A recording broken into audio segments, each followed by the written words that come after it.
አንድ ሮስቲንግ ቦታ ለጎበይ ልሄድ ነው። እስኪ ላሳያችሁ።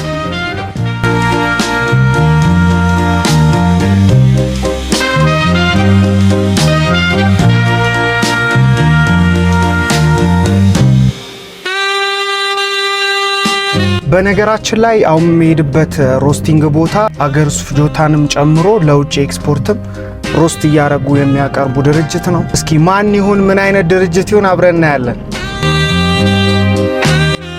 ኢትዮጵያ እንደ ቀደምት የቡና መገኛነቷና ለዓለም ቡናን እንደ ማስተዋወቋ ያክል ተጠቃሚ አይደለችም።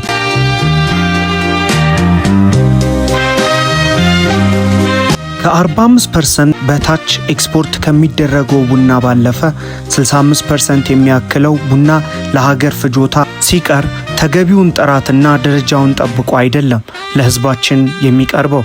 ነገር ግን በቅርብ ጊዜያት ውስጥ በሀገራችን ውስጥ ጥሩ የሚባሉ የቡና ቢዝነስ መነቃቃቶች እየታዩ ይገኛሉ።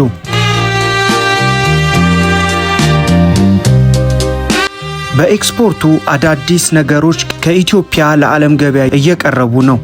ዲማንዱ ግን ሰፊና ያልተነካ ቢሆንም በሀገር ውስጥ እንደዚህ እሴት ጨምሮ ለሀገርና ለውጭ ገበያ ማቅረብም ጥሩ የሚባሉ ጅማሬዎች እየታዩ ነው። ለዚህም የሀደሮ ቡና ማሳያ ነው።